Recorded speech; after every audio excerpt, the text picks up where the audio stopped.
Assalamualaikum warahmatullahi wabarakatuh. Perkenalkan, kami dari kelompok 5 akan mempresentasikan hasil diskusi kami yang berjudul obat-obat pada sistem endokrin. Sebelumnya, kami berterima kasih kepada dosen pengampu yang telah memberikan kami kesempatan untuk presentasi, yaitu Ibu Apoteker Mira Febrina, Master of Science, selaku dosen pengampu. Baik, sebelum kami melakukan presentasi, izinkan saya memperkenalkan anggota dari kelompok 5, yaitu yang pertama Amelia Zalianti, Velda Ratna Duhita, Firman Riawan, Nurbaiti Jannah, Cindy Jayang Putri, Fiani Azira, dan Zarina Khairunisa. Untuk agenda yang pertama, kami akan membahas tentang pengertian. Yang kedua yaitu hipofisis. Yang ketiga sistem reproduksi. Yang keempat itu pankreas. Yang kelima anak ginjal. Dan keenam tiroid dan paratiroid.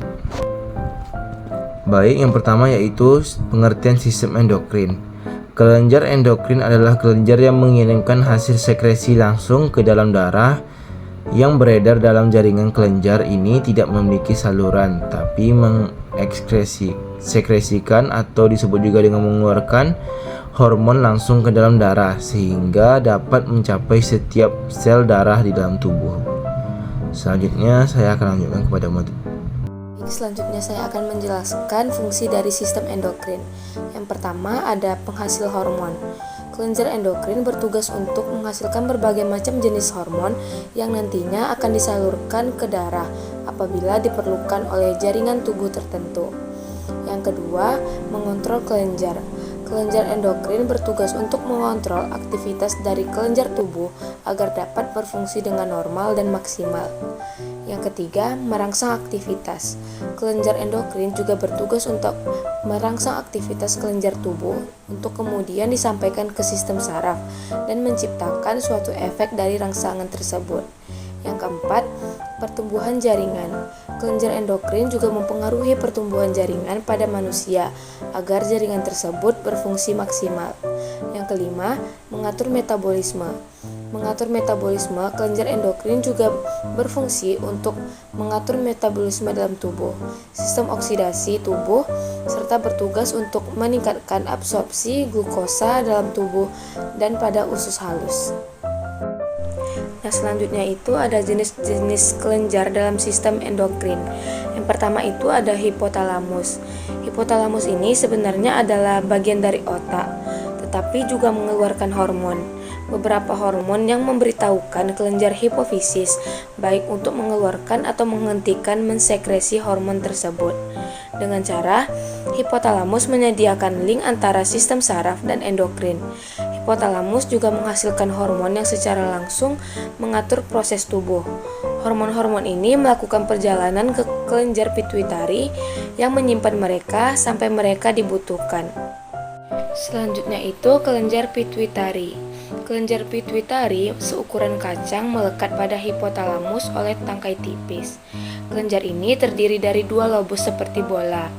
Lobus posterior di belakang menyimpan hormon dari hipotalamus, dan selanjutnya lobus anterior di depan mengeluarkan hormon hipofisis. Selanjutnya ada kelenjar hipofisis. Kelenjar hipofisis terletak di dasar otak besar. Kelenjar hipofisis disebut juga master gland karena sekresinya berperan mengatur sekresi kelenjar endokrin lainnya. Selanjutnya itu kelenjar tiroid. Kelenjar tiroid terletak di kiri dan di kanan trakea di daerah paring dekat jakun. Kelenjar ini menghasilkan hormon tiroksin, tridotironin, dan kalsironin. Hormon-hormon ini berfungsi mempengaruhi metabolisme sel, mempengaruhi pertumbuhan, dan mempengaruhi perubahan tiroksin. Selanjutnya, kelenjar paratiroid. Kelenjar paratiroid terletak di sebelah dorsal kelenjar tiroid. Fungsinya menghasilkan hormon paratormon yang bertugas mengatur pertukaran zat kapur, Ca, dan fosfor dalam darah. Selanjutnya, kelenjar timus. Fungsi dari kelenjar timus ini untuk menimbun hormon somatotropin atau hormon pertumbuhan pada masa pertumbuhan. Kelenjar timus berhenti bekerja setelah masa remaja. Nah, yang selanjutnya kelenjar suprarenalis atau kelenjar adrenal. Kelenjar ini terdiri dari dua bagian, yaitu korteks dan medula. Yang pertama, korteks atau bagian kulit. Bagian ini menghasilkan yang pertama mineralokortikoid yang berfungsi menyerap ion Na dari darah dan mengatur reabsorpsi air pada ginjal. Dan yang kedua, glukokirotokoid yang berperan menaikkan kadar glikogen. Yang ketiga, androgen yang bersama-sama dengan kelenjar gonad menentukan sifat kelamin sekunder pada pria. Dan yang kedua ada medula atau bagian dalam. Bagian ini menghasilkan hormon adrenalin atau epinefrin yang berfungsi untuk yang pertama memacu aktivitas jantung dan menyempitkan pembuluh darah kulit serta kelenjar mukosa. Yang kedua, mengendurkan otot polos batang tengkorok sehingga melapangkan pernapasan. Yang ketiga, menaikkan kadar gula darah dan mempengaruhi pemecahan glikogen di dalam hati atau glikogenolisis. Nah, yang selanjutnya itu kelenjar Langerhans. Kelenjar Langerhans terdapat di dalam pankreas. Tugasnya menghasilkan hormon insulin. Fungsi hormon ini bersifat antagonis dengan fungsi hormon adrenalin, yaitu mengubah gula menjadi glikogen dalam hati atau otot. Hiposekresi insulin menyebabkan penyebab diabetes mellitus atau kencing manis. Yang terakhir ada kelenjar gonad. Kelenjar kelamin dibagi dua, yaitu pada pria dan wanita. Yang pertama, kelenjar kelamin pria. Kelenjar kelamin pria adalah testis. Fungsinya menghasilkan sperma, hormon androgen, hormon testosteron. Hormon androgen berfungsi mendukung pembentukan sperma, mendorong perkembangan dan pemeliharaan karakteristik seks sekunder jantan. Adapun fungsi hormon testosteron hampir sama dengan androgen.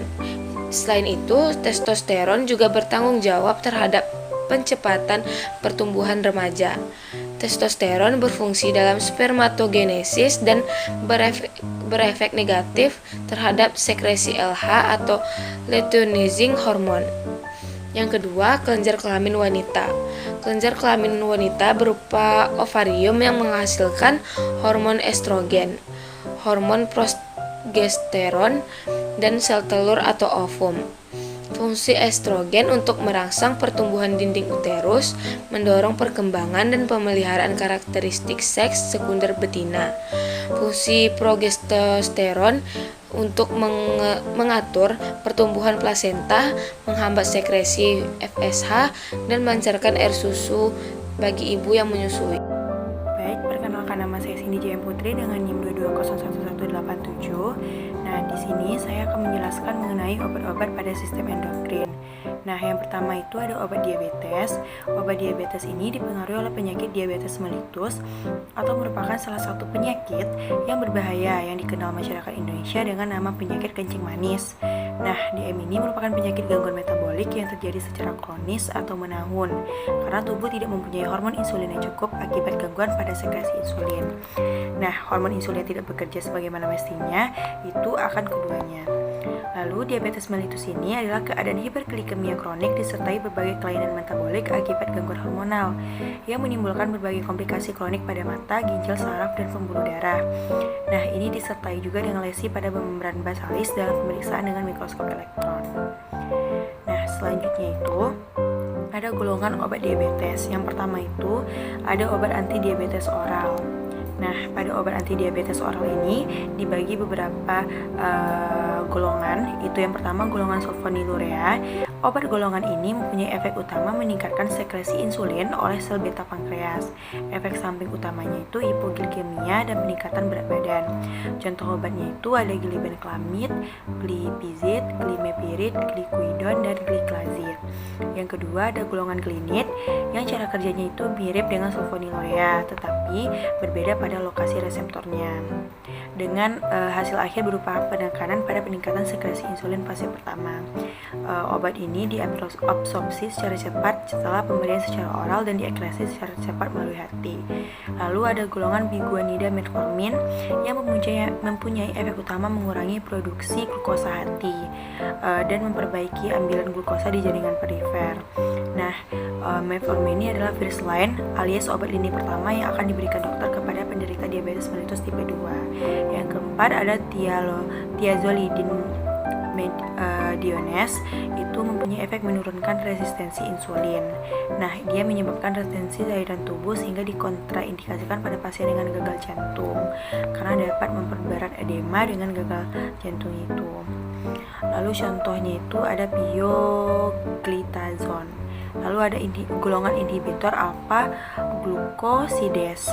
Nah, obat ini bekerja dengan menghambat kerja enzim alpha glucosida di saluran pencernaan sehingga menghambat absorpsi glukosa dalam usus halus. Contohnya itu ada obat akarbos. Lalu ada golongan inhibitor DPP-4 yang bekerja menghambat enzim DPP-4 dalam tubuh. Enzim ini nantinya akan menghancurkan hormon incretin, yaitu hormon yang dibutuhkan dalam regulasi gula darah dalam tubuh. Contoh obatnya itu ada sinagliptin, linagliptin, dan vildagliptin. Selanjutnya akan dijelaskan oleh teman saya. Perkenalkan, nama saya Nurbaiti Jana dengan NIM 2201177. Nah, berikutnya itu ada obat antidiabetes injeksi seperti injeksi insulin. Nah, insulin sendiri itu merupakan hormon yang mempengaruhi metabolisme karbohidrat maupun metabolisme protein dan lemak. Insulin itu berfungsi dalam membantu penyerapan glukosa dalam sel untuk mengendalikan kadar gula darah. Nah, contoh insulin yang biasa digunakan itu ada Novorapid. Nah, berikutnya ada golongan obat antidiabetes yaitu metformin. Indikasi metformin itu untuk diabetes mellitus tipe 2.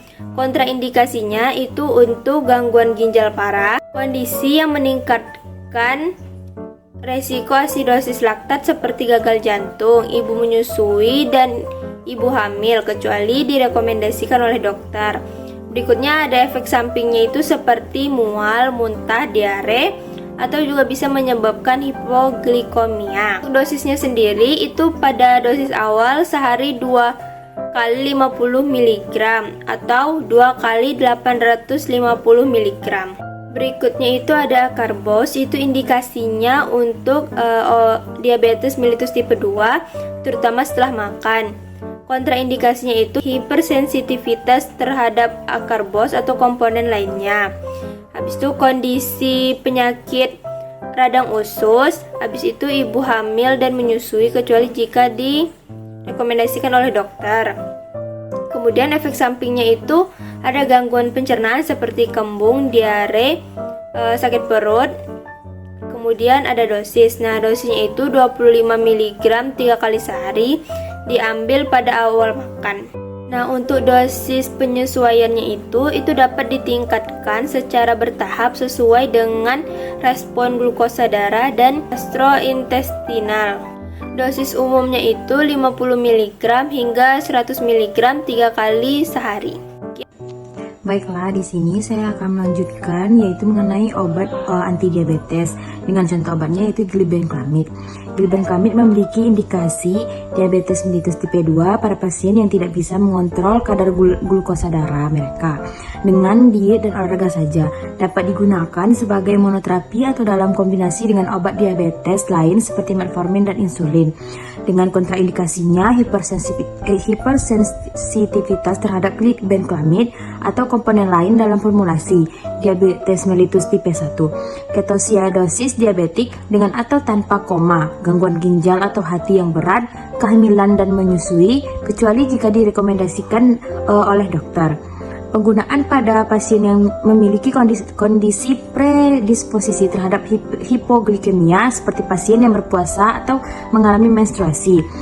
Efek sampingnya yaitu hipoglikemia, yaitu efek samping yang paling umum dan serius, terutama jika dosis tidak disesuaikan dengan kebutuhan individu seperti mual, muntah, rasa penuh di perut, dan diare. Ruam kulit, perut, ritus, dan fotosensitivitas jarang terjadi, tetapi dapat termasuk anemia, leukopenia, dan trombositopenia, pusing, sakit kepala, dan reaksi alergi. Yang terakhir yaitu dosis, di mana dosis awal biasanya dimulai dengan 2,5 mg hingga 5 mg sekali sehari, diambil dengan sarapan atau makan utama pertama. Penyesuaian dosis itu dapat ditingkatkan secara bertahap berdasarkan respon glukosa darah, biasanya dengan peningkatan 2,5 mg per minggu.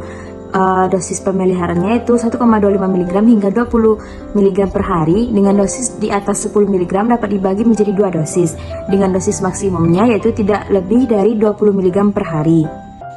Selanjutnya yaitu glimepiride, di mana indikasi pada obat ini yaitu diabetes mellitus tipe 2, di mana kadar gula darah tidak dapat dikontrol hanya dengan diet, olahraga, dan penurunan berat badan. Dapat dikombinasi dengan metformin dan insulin. Kontraindikasinya yaitu hipoglikemia, gangguan penglihatan sementara, mual, muntah, rasa penuh di epigastrium, sakit perut, diare, reaksi alergi atau pseudoalergi. Efek sampingnya yaitu hipersensitif terhadap glimepiride dan sulfonilurea atau sulfonamid lainnya. Tidak cocok untuk pengobatan tipe 1. Gangguan ginjal dan hati berat, tidak untuk dikonsumsi selama kehamilan dan menyusui.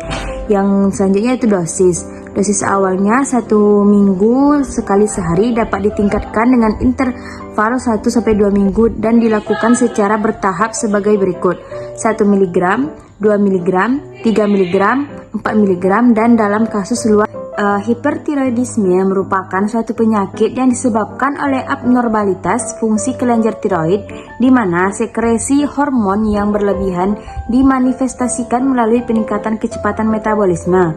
Hipertiroidisme atau tiroksitosis merupakan suatu keadaan di mana didapatkan kelebihan hormon tiroid. Karena ini berhubungan dengan suatu kompleks fisiologis dan biokimiawi yang ditemukan bila suatu jaringan memberikan hormon tiroid berlebihan. Baik, selanjutnya itu golongan dan mekanisme obat tiroidistika. Penggolongan obat-obat tiroidistika dibagi dalam beberapa kelompok, yakni thionamida, iodin iodida, iod radioaktif, dan propanolol. Mekanisme kerjanya, antitiroid menghambat sistem hormon tiroid dengan jalan menghambat proses pengikatan iodium pada residu tirosil dari tioglobulin. Adanya hambatan terhadap enzim preoksidasi sehingga oksidasi iod iodida dan gugus iodotriosil terganggu. Selain menghambat sistem hormon, propyltirouracil ternyata juga menghambat diodinasi tiroksin menjadi tiodotironin di jaringan perifer.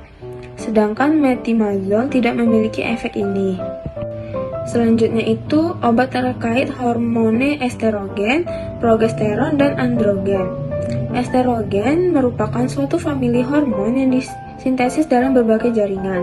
Pada wanita normal tidak hamil, estrogen disekresi terutama oleh ovarium, walaupun di dalam jumlah kecil juga disekresi oleh korteks adrenal.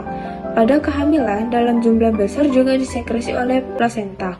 Tentu saja sampai 100 kali jumlah yang disekresi oleh ovarium selama siklus bulanan normal. Ada 3 jenis estrogen, antara lain esteron atau L, estradiol E2, dan estriol E3. Selanjutnya itu golongan dan mekanisme estrogen. Estrogen yang digunakan dalam terapi dibagi menjadi 2 kelompok berdasarkan struktur kimianya. Yang pertama itu zat-zat steroida dan zat-zat non-steroida.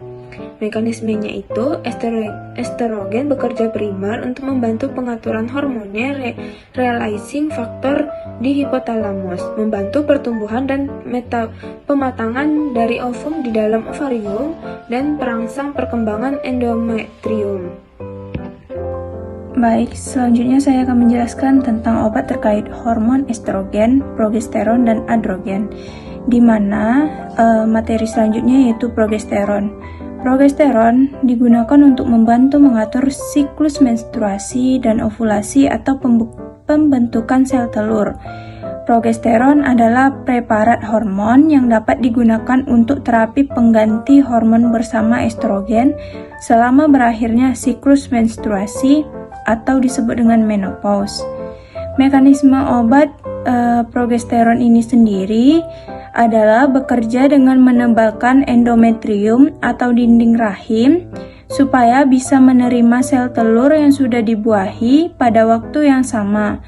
Hormon ini juga memberi sinyal agar tubuh tidak berovulasi jika tak ada pembuahan.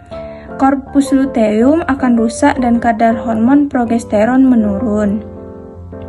Selanjutnya yaitu androgen, di mana androgen sendiri merupakan hormon steroid yang rumus kimianya berciri 19 atom C dengan inti steroid.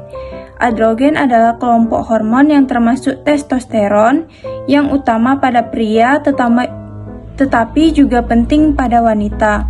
Androgen diproduksi oleh testis pada pria dan ovarium serta kelenjar adrenal pada wanita.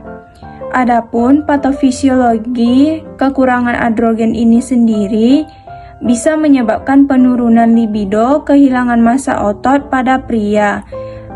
Untuk pada wanita, kekurangan androgen bisa mempengaruhi libido serta energi. Patofisiologi kelebihan androgen ini sendiri pada wanita dapat menyebabkan hirsutisme atau pertumbuhan rambut yang berlebih, jerawat, sindrom ovarium polikistik atau PCOS, sedangkan pada pria, kelebihan androgen dapat menyebabkan masalah kulit seperti jerawat dan meningkatnya risiko penyakit kardiovaskuler. Mekanisme dari androgen ini sendiri yaitu defensifnya untuk tulang melalui sel osteoblastik. Kastrasi akan menyebabkan proliferasi prekursor osteoblast yang mana akan mensekresi RANKL untuk memacu proliferase dan aktivitas osteoklas dan akhirnya menyebabkan osteoporosis. Adapun golongan obat untuk hormon androgen ini sendiri yaitu obat keras harus dengan resep dokter dengan komposisi mesterolon 25 mg. Untuk dosis penggunaan obat ini harus sesuai dengan petunjuk dokter.